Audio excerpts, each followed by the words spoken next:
আমার আল্লাহ ভয় দিয়ে পরীক্ষা করবে, আমার আল্লাহ শরীরের রোগ দিয়ে পরীক্ষা করবে, আমার আল্লাহ পাক ব্যবসায় লস করিয়ে পরীক্ষা করবে, আমার আল্লাহ পাক আপনার চাষটাকে ক্ষতি করে পরীক্ষা করবে। হে যুবকেরা, হে নবী পাকের উম্মতিরা, আমার আল্লাহ পাক আপনাকে ঈমান দিয়ে পরীক্ষা করবে। হে যুবকেরা, আজ থেকে ১৫০০ বছর আগে বিশ্ব নবী রাসূলুল্লাহ সাল্লাল্লাহু আলাইহি ওয়াসাল্লাম সাহাবাদেরকে বলেছিলেন, হে আমার সাহাবারা, না না না, আমি রাসূলুল্লাহ তোমাদেরকে জানিয়ে দিলাম, আল্লাহর পরীক্ষায় যারা উত্তীর্ণ হয়ে যাবে, আল্লাহর পরীক্ষায় যারা পাস করে যাবে, আমি রাসূলুল্লাহর ওসিলায় আমার আল্লাহ পাক ৮টা জান্নাত সৃষ্টি করেছে। ওই ৮টা জান্নাতের ভিতরে সবচাইতে বড় জান্নাত জান্নাতুল ফেরদাউসটা আমার আল্লাহ পাক আমার উম্মতিদের আমলনামায় লিপিবদ্ধ করে দেবে। জোরে বলে। তাহলে এই আয়াত দ্বারা আমরা বুঝতে পারলাম আল্লাহ বলছে, বান্দা অহুম লা ইফতানুন, আমি আল্লাহ পরীক্ষা করব। আবু বকর নিয়ত করেছিল, মনে আছে? এটা মনে রাখলেই তাহলে এই যে আলোচনাটা করছে এটা আপনারা বুঝা। আমরা তো শুধু ডাল চেঞ্জ করি, আমরা তো হাত চেঞ্জ করি। আরে বাবা শুনেন, আমার রাসূল নিজে কবর জিয়ারত করেছে, আমার রাসূল নিজে কবর জিয়ারত করেছে। আর এখন আমরা কেমন ডাল চেঞ্জ করছি দেখে। কেউ একজন ইউটিউবে বলছে কবর জিয়ারত করা বেদাত। ছিলাম মুজাদ্দেদ জামান দাদা হুজুর পীররা মাসলাকের উপরে, আর যখনই একজন ইউটিউবারে কেউ বলে দিল কবর জিয়ারত করা বেদাত, পীর মানা বেদাত, তখন আমার ছেলেগুলো, আমাদের সিলসিলার ছেলেগুলো আস্তে আস্তে চিন্তা করছে সত্যি তো তাই। আমি বলছি ভাই, তুমি নিয়তটাকে ঠিক করো। আল্লাহ রাসূল কি বলেছেন? ইন্নামাল আমালু বিল খাওয়াতিম, প্রত্যেকটা জিনিস নিয়তের উপরে নির্ভরশীল। আপনি নিয়ত চেঞ্জ করছেন, আপনার বাপ ইন্তেকাল করেছে, আপনার মা ইন্তেকাল করেছে, আপনার ভাই ইন্তেকাল করেছে, আপনার সন্তান ইন্তেকাল করেছে, তার কবরের পাশে গিয়ে হাত তুলে দোয়া করবে, এটা বেদাত। আল্লাহর রাসূল নিজে জিয়ারত করেছেন। জোরে বলুন, চিৎকার দিয়ে হবে ভাই, জোরে হবে। আরে মাইক জোরে হোক যাই হোক, ঈমানটা শক্ত করে বলেন। আল্লাহর কোরআন স্পষ্ট ভাষায় বলেছে, বান্দা মান কানা লিল্লাহি কানাল্লাহু লাহু, যে ব্যক্তি আমার হয়ে যায় আমি আল্লাহ তার হয়ে যাই। জোরে বলে, যে আমার হয়ে যায় আমি আল্লাহ তার হয়ে যাই। আর আমি যার পাশে দাঁড়িয়ে যাই দুনিয়ার কোন শক্তি তাকে স্পর্শ করতে পারে না। জোরে বলে। আপনি দেখেন আমার রাসূল ছিল একা, রাসূল ছিল একা। কোথায়? মক্কা শরীফে 13 বছর তাকে কষ্ট দিয়েছে। এই রাসূলকে কতল করার প্ল্যান করেছে, স্বয়ং ইবলিস শয়তান পর্যন্ত প্ল্যান দিয়েছে। দারুন নাদওয়াতে বসে আবু জেহেল আমার রাসূলুল্লাহকে মারার জন্য প্ল্যান করে গো। আর আমার আল্লাহ আসমান থেকে মুচকে মুচকে হাসে আর বলে, আবু জেহেল, আবু লাহাব, তোরা দুনিয়ার জমিনের উপরে আমার রাসূলকে মারার প্ল্যান করিস, আর আমি আল্লাহ পাক রব্বুল আলামিন এই পুরো পৃথিবীটাকে, কুল কায়নাতটাকে আমি আল্লাহ কুল ফায়াকুনের মাধ্যমে সৃষ্টি করেছি। অর্থাৎ তোরা যারা আমার রাসূলকে জমিনের উপরে মারার প্ল্যান করিস, আর আমি আল্লাহ আমার হাবিবুল্লাহকে বাঁচানোর প্ল্যান করি। জোরে বলে, জোরে বলবেন না? আমার আল্লাহ ইচ্ছা করলে 1 সেকেন্ড, শুনছেন তো, 1 সেকেন্ড আগে যে জাহান্নামী ছিল, আল্লাহ যদি ইচ্ছা করেন 1 সেকেন্ড পরে সে হয়ে যাবে জান্নাতি। জোরে বলে, জোরে বলা যাবে। বিশ্ব নবী রাসূলুল্লাহ সাল্লাল্লাহু আলাইহি ওয়াসাল্লামের সাহাবা আবু বকর সিদ্দিক নিয়ত করেছে, রাসূলকে ধরেছি, নিজের জীবনের থেকে রাসূলকে মহব্বত করি। জোরে বলে, আমার সামনে রাসূলুল্লাহর আগে আমার সন্তানও নাই, আমার বিবিও নাই, আমার পুত্র নাই, আমার দিলে পায়ের চুল থেকে নখ পর্যন্ত নবী পাক, নবী পাক মুস্তাফা জানের রহমতের মহব্বত। জোরে বলে, আমাদের পা থেকে চুল পর্যন্ত কিছুটা মালের মহব্বত, কিছুটা স্ত্রীর মহব্বত, কিছুটা সন্তানের মহব্বত আছে না নাই? কথা বলে। বিশ্ব নবী রাসূল সাল্লাল্লাহু আলাইহি ওয়াসাল্লাম মসজিদে নববী শরীফে বসে আছে। আল্লাহর রাসূল সাহাবাদেরকে ডেকে বলছে, আমার সাহাবারা শোনো, ইজা জা আজালুহুম লা ইস্তাখিরুনা সাআতাও ওয়া লা ইস্তাকদিমুন। মৃত্যু যখন আসবে এক সেকেন্ড লেট করা হবে না, এক সেকেন্ড দেরি করা হবে না। আল্লাহর কোরআন বলছে, বান্দা ওয়া জাআত সাকরাতুল মাউত বিল হক, মৃত্যুর যন্ত্রণা সত্য। এ যুবক শোনো, মৃত্যুর যন্ত্রণাটা কেমন? নবী ঈসা আলাইহিস সালাতু ওয়াস সালাম মরা মানুষকে জিন্দা করতেন। কথা ঠিক না ভুল?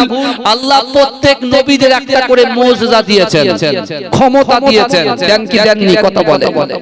নবী ঈসা আলাইহিস সালাতু ওয়াস সালাম মরা মানুষকে জিন্দা করত। যদি কোনো কবরের সামনে গিয়ে বলতো কুম বিইজনিল্লাহ, আল্লাহর হুকুমে তুমি দাঁড়িয়ে যাও, সঙ্গে সঙ্গে কবর ফাটতো, মরা মানুষ জিন্দা হয়ে দাঁড়িয়ে যেত। তার কিছু অনুসারীরা বলছে, শুনেন, আপনি তো টাটকা টাটকা লাশকে জিন্দা করেন, আজকে চলুন একটা পুরনো কবরস্থানের সামনে চলুন, সেখানে গিয়ে ওই পুরনো কবরস্থান থেকে আপনার জিন্দা লাশটাকে জিন্দা করতে হবে। নবী ঈসা আলাইহিস সালাতু ওয়াস সালাম বলছে, তো আমার কামাল না, এটা আমার আল্লাহর দেওয়া কামাল। তা আমার ইশারায় তো কোনো কাজ হবে না, ইশারা কাজ হবে কার? এই কথা বলে আল্লাহর। কারণ যে আল্লাহ বলছে, বান্দা নাহনু আকরাবু ইলাইকা মিন হাবলিল ওয়ারিদ, বান্দা তোর ধারের শিরা উপশিরা থেকে অতি নিকটবর্তী আমি আল্লাহ তোদের সাথেই আছি। জোরে বলে। আমরা কত বড় গুনাহগার খাতাকার, তাও আমার আল্লাহ আমাদের সাথে আছে। নবী ঈসা আলাইহিস সালাতু ওয়াস সালামের হাত ধরে নিয়ে যাচ্ছে, শুনছেন তো? নবী ঈসা আলাইহিস সালাতু ওয়াস সালাম হাত ধরে নিয়ে একটা টিলার উপরে নিয়ে গেছে, বহু পুরাতন কবর। সেখানে সামনে দাঁড়িয়ে শুধু বলেছে কুম বিইজনিল্লাহ, আল্লাহর হুকুমে তুমি দাঁড়িয়ে যাও। সাথে সাথে কবর ফেটে দাঁড়িয়ে গেছে। ওই কবরে যে জিন্দা হয়েছে, যে মৃত ব্যক্তি যে জিন্দা হয়েছে, তার সঙ্গে নবী ঈসা আলাইহিস সালাতু ওয়াস সালাম বাক্য লাভ করছে, কথোপকথন করছে। আলোচনা করতে করতে হঠাৎ করে পরিচয় দিচ্ছে, তুমি কে? বলছে, আমি হচ্ছি নবী নূহ আলাইহিস সালাতু ওয়াস সালামের ছেলে শাম। এই শুনছেন? বলছে, আমি নূহ আলাইহিস সালাতু ওয়াস সালামের ছেলে শাম। আল্লাহর নবী ঈসা আলাইহিস সালাতু ওয়াস সালাম বলছে, শাম, তুমি বাঁচতে চাও না পুনরায় যেখান থেকে এসেছো সেখানে চলে যেতে চাও? শাম বলেছিল, নবী ঈসা আপনি বলে আমি বাঁচতে চাই, কিন্তু আবার কি আজরাইল এসে আমার জাহানটাকে কবজ করবে? আবার কি আমার জানটাকে কবজ করবে? বলছে, হ্যাঁ, তুমি বাঁচলে আবার তো তোমার জান কবজ করতে হবে। বলে, না, আজরাইল যদি জান কবজ করে আমি বাঁচতে চাই না। কারণ আজরাইল যখন জাহানটা কবজ করে, অর্থাৎ তার যে কি দার, তার যে কি গরগরা, তার যে কি কষ্ট, তার যে কি বেদনা আমি বোঝাতে পারবো না। পুরো পৃথিবীটা যদি কারোর বুকের উপরে তুলে দেওয়া হয়, আর পিছনে যদি বড় বড় 16 রড যদি এইভাবে খাড়া করে দেওয়া হয়, যেমন যেরকম দর্দ লাগে, যেরকম কষ্ট হয়, ওই কষ্ট আমি শাম সহ্য করতে পারবো না। আমার ভাই জানেরা, হে নবী পাকের উম্মত উম্মতিরা, হে নবী দেবানরা, বিশ্ব নবী রাসূলুল্লাহ সাল্লাল্লাহু আলাইহি ওয়াসাল্লাম অজাননে ঝরঝর করে কাঁদে। হে যুবকেরা, আল্লাহর রাসূলের সাহাবারা আল্লাহর রাসূলকে জিজ্ঞাসা করেন, ইয়া রাসূলুল্লাহ, হাবিবাল্লাহ, আপনি এমন করে ঝরঝর করে কেন কাঁদেন? ওই সময় দয়ান নবী বলেছিলেন, হে আমার সাহাবারা, আমি রাসূলুল্লাহ তোমাদেরকে জানিয়ে দিলাম একদিন কিন্তু এই দুনিয়া ছেড়ে আমাদের চলে যেতে হবে। কিন্তু না না না, যখন লাশ হয়ে যাবে, ওই কাফন পরিয়ে দিয়ে একটা কাঠের গাড়ির উপরে যখন শুইয়ে দেবে, হে আমার সাহাবারা, সর্বপ্রথমে তোমাদের লাশটা নিয়ে ওই কবরের মধ্যে কবর পর্যন্ত তিনটে জিনিস যাবে। হে যুবকেরা, হে নবী পাকের উম্মত উম্মতিরা, আল্লাহর রাসূল কাঁদে আর বলে, হে আমার সাহাবারা, সাহাবারা প্রত্যেক মাইয়েতের পিছন পিছন, প্রত্যেক মুর্দার পিছন পিছন ওই কবর পর্যন্ত তিনটে জিনিস যাবে। এ যুবকেরা, দুনিয়ার মোহে পড়ে, দুনিয়ার লোভে পড়ে আজকে নামাজ থেকে দূরে সরে গেছি, পর্দা থেকে দূরে সরে গেছি, পিতামাতার মুহাব্বত থেকে দূরে সরে গেছি, কুরআন তেলাওয়াত থেকে দূরে সরে গেছি, দান খায়রাত থেকে দূরে সরে গেছি। এ যুবকেরা, হে নবী পাকের উম্মত উম্মতিরা, আল্লাহ রাসূল বলেছিল, হে আমার সাহাবারা, আমি রাসূলুল্লাহ তোমাদেরকে জানিয়ে দিলাম, যখন তোমরা ইন্তেকাল করবে, তোমাদের লাশটা যখন কবরের দিকে নিয়ে যাওয়া হবে, কেউ বা বলবে লা ইলাহা ইল্লাল্লাহ মুহাম্মাদুর রাসূলুল্লাহ, কেউ বলবে আশহাদু আল্লা ইলাহা ইল্লাল্লাহু ওয়াহদাহু লা শারীকা লাহু ওয়া নাশহাদু আন্না মুহাম্মাদান আবদুহু ওয়া রাসূলুহু। এ যুবকেরা, আমার দয়ার নবী বলেছিলেন, সাহাবারে, প্রথম নম্বর যে জিনিসটা যাবে, তোমার সন্তান তোমার খাটিয়া ধরে তোমার কবর পর্যন্ত যাবে। দ্বিতীয় নম্বর যে জিনিসটা যাবে, আল্লাহ যে রিজিক দিচ্ছে, আল্লাহ যে ইনকাম দিচ্ছে, আল্লাহ পাক যে অর্থ সম্পদ দিয়েছে, ওই অর্থ সম্পদ গুলো তোমার পিছন পিছন ওই কবর পর্যন্ত যাবে।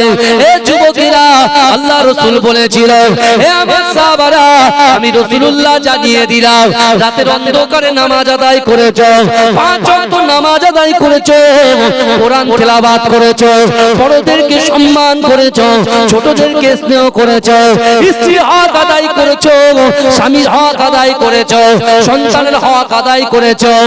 আম্মা সাইলা ফালা তানহার, যখন কোন মানুষ তোমার কাছে হাত পেতেছে, ওই হাতটাকে তোমরা যখন ভরিয়ে দিয়েছো, আমি রাসূলুল্লাহ তোমাদেরকে জানিয়ে দিলাম, আমার আল্লাহ পাক রব্বুল আলামিন ওই সকল বান্দা বান্দির ব্যবহারে আল্লাহ সন্তুষ্ট হয়ে তার আচরণগুলোকে আল্লাহ পাক আমলে পরিণত করে দিয়েছে। আর তুমি যখন কবরে যাবে, ওই কবর পর্যন্ত তোমার আমলটা তোমার সাথে যাবে। এজন্য বলে আমরা কত কিছু বলি বলেন তো, আমরা বলে হুজুর নামাজ কি পড়বো, রোজা কি রাখবো, সন্তানদের মানুষ করব, হুজুর দোকানে প্রচুর কাস্টমার, তাই নামাজটা কাজা হয়ে যায়। সন্তান বড় করতে যাই তো ইনকামের জন্য নামাজ কাজা হয়ে যায়। আমি বলছি বাবাজি, নামাজ কাজা হয়, কই খাওয়া তো কাজা হয় না। এই শুনছেন আপনারা? আল্লাহ বলছে, বান্দা আমি আল্লাহ তো সব দেখছি, রিজিক দিনেওয়ালার মালিক আমি আল্লাহ, ইজ্জত দিনেওয়ালার মালিক আমি আল্লাহ, যৌবন দিনেওয়ালার মালিক আমি আল্লাহ, সন্তান দিনেওয়ালার মালিক আমি আল্লাহ, তোমার একটা কাপড়ের সঙ্গে আরেকটা কাপড় দিনেওয়ালার মালিক আমি আল্লাহ, একটা ঘরের সঙ্গে আরেকটা ঘর কাটনেওয়ালার মালিক আমি আল্লাহ, তোমার 1 কাঠা জমির সঙ্গে আরো 20 কাঠা জমি দিনেওয়ালার মালিক তো আমি আল্লাহ। কথা ঠিক না বল? এই কথা বলছে, বুঝতেন তো আমার কথা? আল্লাহ পাক রব্বুল আলামিন বান্দাকে বলছে, বান্দা তুমি শোনো,